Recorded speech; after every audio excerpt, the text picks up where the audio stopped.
What's going on, boxing fans? I'm back here with another video here set for you guys. Gonna be going and giving this recap and review and reaction to this Canelo Alvarez card versus William Scull.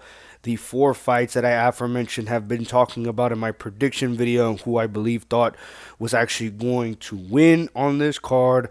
A few of these fights I actually wasn't super interested in, but obviously it being fight night in boxing, I mean, why not tune in to the extravaganza of Canelo Alvarez making his debut in Saudi Arabia and potentially, and obviously as we know as of right now if you're watching this video, the fight versus Canelo and Terence Crawford. But moving on to the first fight that we had in my prediction video that I made for that are really the big four fights on this card, we had Martin Bakoli versus Efe Aagabba, and I went with Martin Bakoli to get the victory by KO. I kind of looked at Efe Aagabba as the same type of fighter that was Jared Big Baby Anderson. Same on that type of level. I haven't really saw a lot of recent Efe Aagabba fights, even though I know that he has been going through the distance and he has been winning his fights, but he hasn't been getting those big knockouts like he has previously in his career. And I kind of looked at him on the downside of Martin Bakoli, obviously getting the big TKO victory over Jared Anderson and then picking up on a day's notice to go and fight Joseph Parker. And then 3 months later, after that TKO loss, he's jumping right back in on another fight against Efe Aagabba. He's been streaking, and I kind of like the set that he has on him, if you know what I'm talking about, because he's actually taking these fights, the tough fights, the hard fights, or fights just in general as of note recently, and staying very active. Big dude, doesn't really, move a lot. If you look at his size, he doesn't even look like he does a lot of cardio or conditioning, if we're being quite honest. Obviously, he does, but it looks like it's the other way. But one thing that I took away from this fight is that Efe Aagabba, man, I didn't know that he had this in his bag. He had layers and levels to his game that I did not think that was in there, if I'm being 100% honest. I thought that he was just going to get in there. He's going to be the typical fighter that he was previously, where he would box and just really look for his power shots and get a knockout or, fish for exchanges here and there. But he was moving on his feet very well. Obviously, the slender and smaller man compared to Martin Bakoli, and he used that very effectively. And while he did, and he had a lot of moments of success, and I did think that he won a lot of these rounds, of course, there were rounds that he took off, and Martin Bakoli was having more success, especially when he had Efe Aagabba along the ropes, and he made it an inside dirty type of fight, really trying to get in the muck, try to get it real grimy and real dirty. That's where I think that Martin Bakoli had a lot of success, is where it has keeping things at range and really just boxing and having that ability to just, keep things in range, like I just said, obviously, right now. Efe Aagabba was looking very sharp, very crisp. If there was going to be a winner, I did agree with one of the scorecards that did give Efe Aagabba the win on their scorecards. Not mad with a draw. I think it kind of was, I'm not going to say a bad robbery, but if there was going to be a winner in this fight, it was definitely going to be Efe Aagabba. Martin Bakoli, again, still a tough out, still has a tremendous, nasty chin because it took a lot of punishment on his chin. And obviously, Aagabba has a few knockouts on his resume and was known as a vicious KO puncher.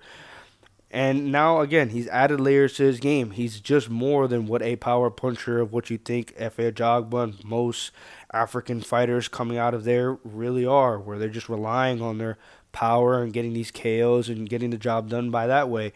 But Martin Bakoli, still a very tough fight, still had his moments, still won rounds, was really hurting Efe Aagabba, especially when he was in close, like I said earlier, making it an inside type of fight. I think he landed the more powerful and more thudding of shots. If there was going to be any type of stoppage, I think, again, it's still going to be coming from Martin Bakoli. They're going to be having a rematch. The fight was really close between these two guys. I think Martin Bakoli shouldn't be able to just jump into another fight after, again, recently he just came off a 3-month, recovery period of having that TKO loss against Joseph Parker. Maybe take some time off. Efe Aagabba took some punishment as well. Maybe 4 to 5 months later, we get the rematch down, And I'm definitely going to be looking forward to that fight because these two guys are actually pretty entertaining in there in the ring. Best fight, in my honest opinion, on the card as well. And moving on up the card, we got the rematch between Bruno Sice and Haime Mongia. And man, just another thing of where it was very impressive to be able to see layers of a fighter. Now Jaime Munguia, now in training with Eddie Reynoso, him being his head trainer.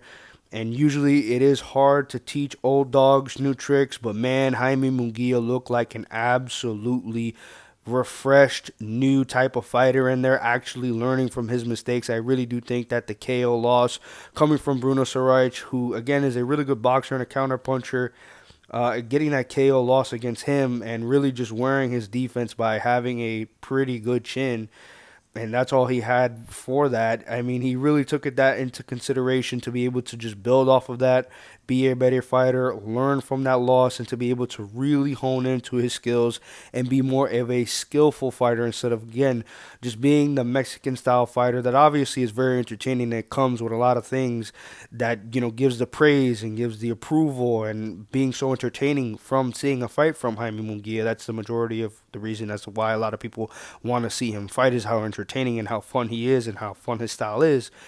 But again, it comes to a detriment of how many years you have left on or how many fights you have left in your boxing career. And again, your chin is not just going to be there all the time. It's definitely going to deteriorate. He got knocked down by Canelo. I think he got knocked down before that against maybe Derevyanchenko. But I know he got knocked down beforehand. Forgot who he fought that knocked him down in a fight that he had previously before. But again, he just got knocked out, coming back in against Bruno Sice.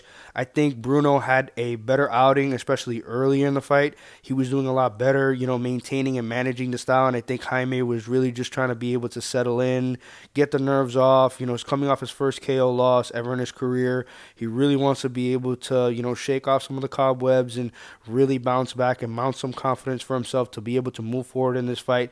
And more, this fight just started to turn along. More and more momentum went to Jaime Munguia's way.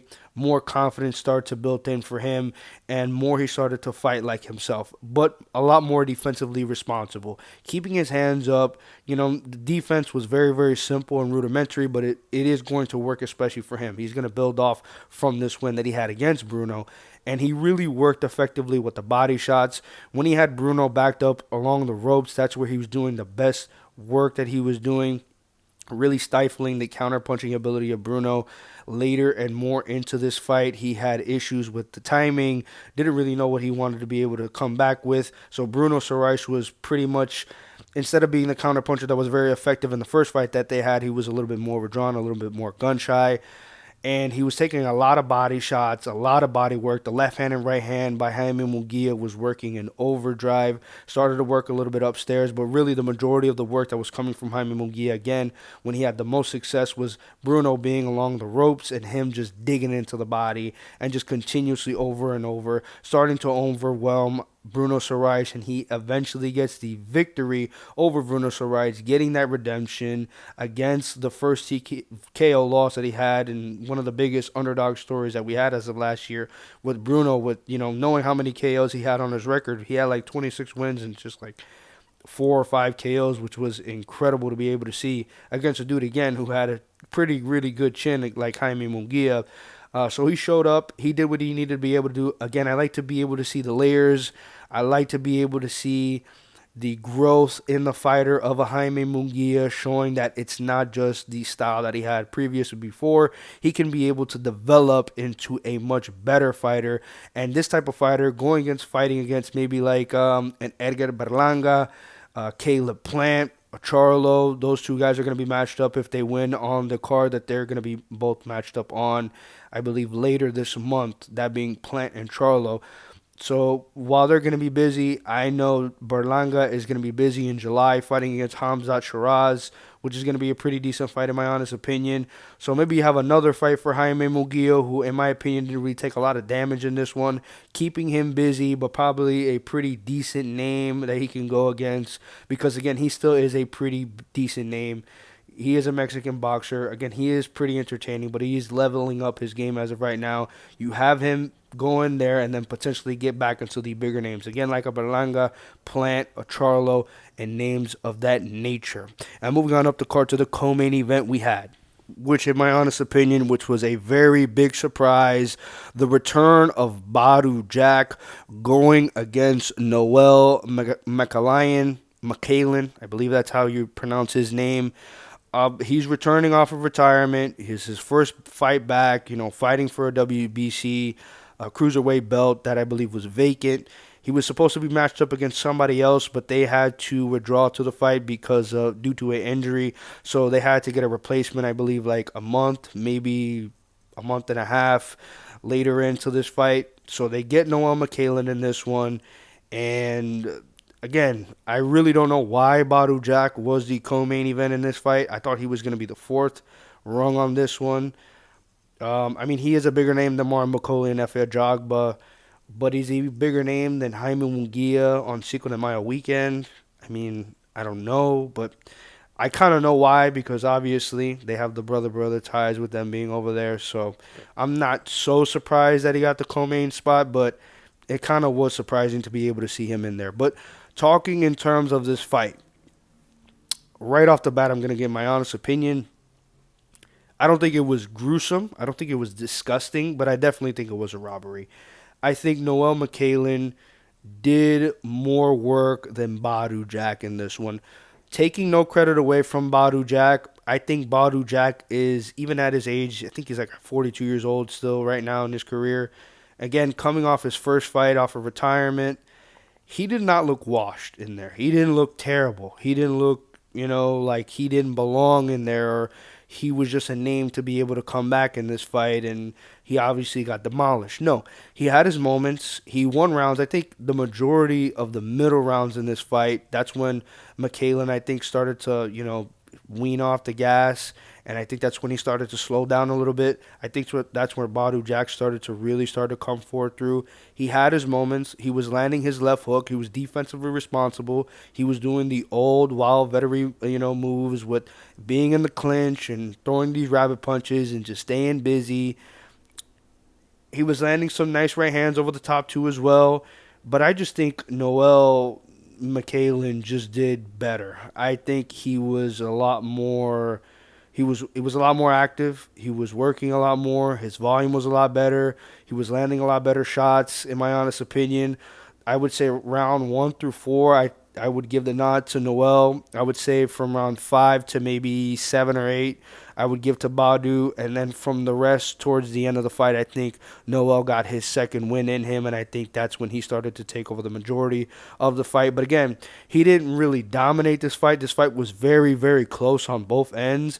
I just think that Noel edged it. I think he did just more of the work, and he landed a little bit more of the better shots compared to Badu Jack, where Badu Jack was, again, he wasn't washed. He was looking pretty slick. He was moving off to the side and getting good angles on Noel. Again, doing the tricky old wild veteran type of things to be able to do to get out victories and get into moments where, again, he's looking a lot better than what Noel is. But the majority of the fight, the majority of the rounds, I think should have went to Noel, and I think he should have been crowned the cruiserweight champion in this fight. Not surprised he didn't get the nod. Again, it was very, very close. Could have went the other way. Badu Jack was really on the forefront, hunting and pressuring a lot more, while Noel was, again, more active but on the back foot. But again, he was having his moments on the forefront as well. I don't know. Just giving my honest opinion, I think Noel should have gotten the nod in that one. And moving on to the main event, we got Canelo Alvarez versus William Scull. Pretty much a stay busy, rudimentary, take care of your mandatory, get the can out of the way to be able to get into the major fight that they really want to be able to schedule and promote. Wow, man. Unfortunately, these two cards, that being this weekend, and especially talking about yesterday with the Ryan Garcia and Rolly Romero card as well, these cards, unfortunately, were very, very underwhelming. And this fight as well was a snooze fest as well. William Scull, the majority of his work and the things that he did was pretty much just be laterally moving really well, making Canelo miss and making Canelo be very frustrated. He landed a few good shots here and there. He would land a nice check hook, a nice little shoulder uppercut, a nice little right hand here and there throughout the entirety of the rounds. But Canelo was pressing forward, was landing the better body shots, a lot of power body shots. Scull was complaining about a lot of them, about being on the belt line or just below the belt line. But yeah, there's not much to be able to talk about this fight. This fight was horrendous. It was not entertaining at all. Um, but William Scull, that's his style. That's what he does. He was in there to pretty much just, I guess, survive or come out with a victory where it made Canelo look very bad. I mean, a lot of blame has to go to William Scull because he was the one that really dictated the pace and really dictated the fight the majority of the time. But there has to be some blame gone to Canelo Alvarez. I mean, 100% from watching this fight, we can be able to tell, even though you kind of already knew that Canelo Alvarez is out of his prime. I predicted that he would get back to his knockout ways and get a knockout victory over William Scull. Obviously, that wasn't going to happen because William Scull wasn't even going to give him the chance to be able to stand and trade or get into any type of exchanges with Canelo. So that wasn't going to happen, especially with his head movement. That definitely was going to happen as well. So the majority of the work was just body shots by Canelo. He had a lot of issues cutting off the ring. He was getting frustrated. He was getting into his head, and he was allowing William Scull to continue to do the work that he wanted to be able to do throughout the entirety of the fight. So some blame has to go to Canelo. And you could talk about the judges and them saying, well, why are two scorecards so close? Why did they give any type of rounds to William Scull? Well, there was a lot of inactivity by Canelo. He was missing the majority of the shots in most of the rounds. And yeah, while he was pressuring and he was trying to be able to bring the fight from William Scull was a lot more busy, even though he didn't land clean the majority of the time, especially with his jab. He didn't land clean with any of the shots that he was trying to be able to land. But he was throwing, he was more active, and the judges are going to see that. The dude that is going to be more active and making the other guy miss a lot more. I mean, that's the only thing that you can be able to judge based on. And if you're going to be judging on these type of fights, I mean, you're going to give the round to the dude that's making the other dude miss a lot more, and he's, landing shots here and there, whatever. So this fight was horrendous. It was very boring. It was a snooze fest, similar to Devin Haney and Jose Ramirez yesterday. Really too bad, like stinkers back to back on a weekend that we were expecting, a lot more because there was a lot more hype built up on these cards, in my honest opinion, especially yesterday. So yeah, Canelo gets the job done. He gets the victory by decision. He's kind of a decision merchant as of right now. Even though, again, a very unique and frustrating style to be able to deal with William Scull. You can't be able to track him down at all. And he's not going to allow you to track him down at all. He's going to be fighting on his type of time and his pace. Credit to William Scull, though. You got to give him some type of credit. His gas tank is absolutely insane to be able to move like that laterally and just move like that in general with that herky-jerky motion, stop and start, go this way, then go the other. His gas tank is tremendous. He has to be doing 15 miles a day of just running, and he's just doing it, bro. His gas tank, again, has to be insane. But also partially, that also has to do to the fact that he wasn't throwing or landing any shots in terms of a lot of power. So that really waned his gas tank lower. But yeah, the fight was horrendous. Canelo won. They got what they needed to be able to get done. He's back to being undisputed. Got the IBF championship belt. I told you guys that's exactly what this fight was pretty much just to be. And as well, we also got the other thing that I told you guys that we are setting up to going to get for this fight to be able to happen and Canelo being the winner. we got the Terrence Crawford versus Canelo Alvarez announcement that happening in September this fall of this year. Going to be in Las Vegas, thankfully, even though, yes, it is going to be held by Turkey and Ladik and the Saudis and stuff like that. We actually are going to get this big fight announcement and big fight headlined in Vegas. It's great to be able to see that. Going to be a great matchup. Going to be, I think, especially with the names and the legends and the age and the history that these guys have in terms of their own legacies, it is going to be a blockbuster event and a blockbuster fight. So finally, we're able to get confirmation on that and are looking forward to that in the future with these two superstars. But that is my recap and reaction of this card. Like this video if you obviously like this video. Comment your opinions on what you thought on the Bakoli Aagabba draw. Did you have it leaning more towards Aagabba, or did you think it actually was a draw? Did you actually think Bakoli won the fight? What did you also think about Haime Mongia getting redemption for and revenge for his first ever KO loss, and how he looked in that fight, and what you think his potential opponents could be in the future and how he would do, especially how he's looking as of right now, as well as Badu Jack and McCallan, and what you think about that controversial decision, in my honest opinion. And obviously the main event was disappointing. Very much so. But we got the announcement. At least we got the announcement of Canelo versus Crawford. And subscribe, you boxing fans. You're here for a reason. I'm here for a reason as well. We're giving each other exactly what we need. So why don't you stay here for the future? You might as well, because you're enjoying it and you're going to enjoy it in the future anyways. Thank you guys again for watching this video again, and peace.